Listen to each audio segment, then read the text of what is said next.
I was listening to commentator on awareness who mentioned that Bhagavan really expounded for all to just be and provided self-inquiry as a concession, though a beautiful concession. Is there any truth to this, and why should self-inquiry be seen as a concession? No, it is not. I've heard people saying like this, these people have not at all understood what Bhagavan's teachings are about.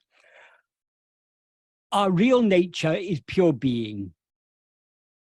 So long as we allow our attention to go outwards, we are rising as ego.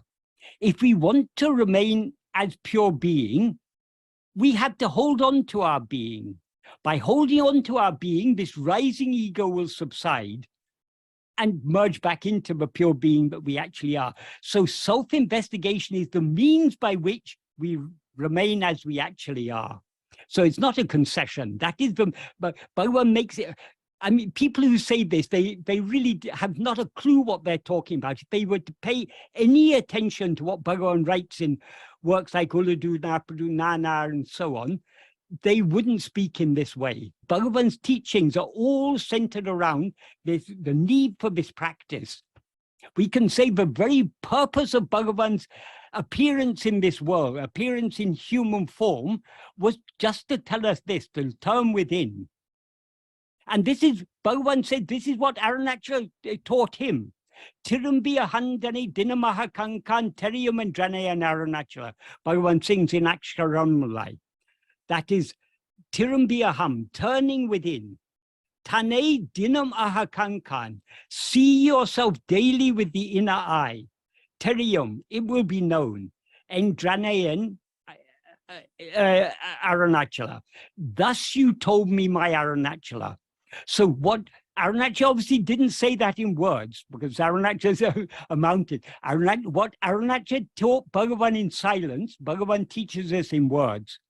And what Bhagavan teaches us in words is turning within, see yourself daily with the inner eye.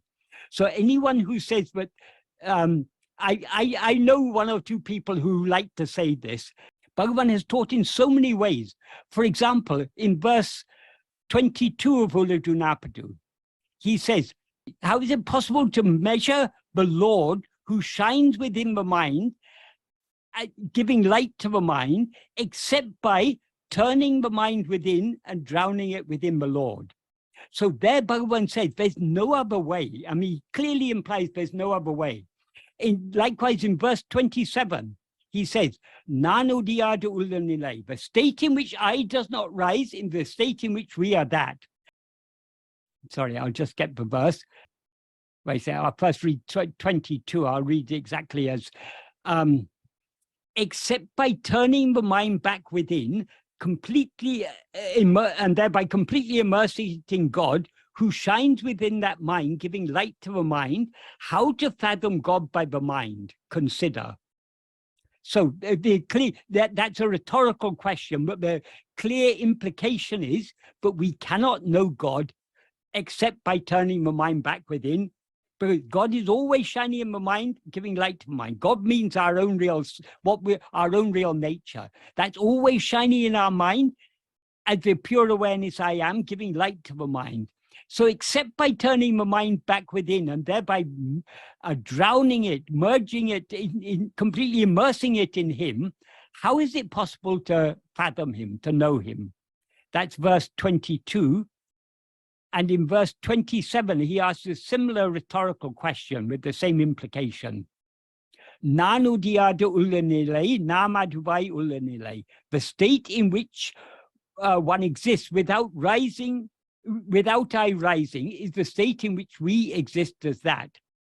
Nanudikam tanam ade nadamal, nanudia tan irupe sabadu evan. That means without investigating the place where I rises, how to reach the annihilation of oneself in which I does not rise. Saramal tan aduam tan nilayil nipadu evan satru. Without reaching that means without reaching the annihilation of ourself, how to stand in the state of oneself in which one is that.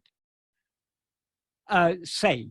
So in both these verses, Bhagavan is asking rhetorical questions that clearly imply, but without investigating ourself, the source from which we've risen as ego, we cannot annihilate ourselves, annihilate ego, and thereby be as we actually are. Throughout all of Bhagavan's work, he's constantly stressing this. Anyone who thinks, anyone who imagines that self-investigation is just a concession given by Bhagavan has not understood Bhagavan at all.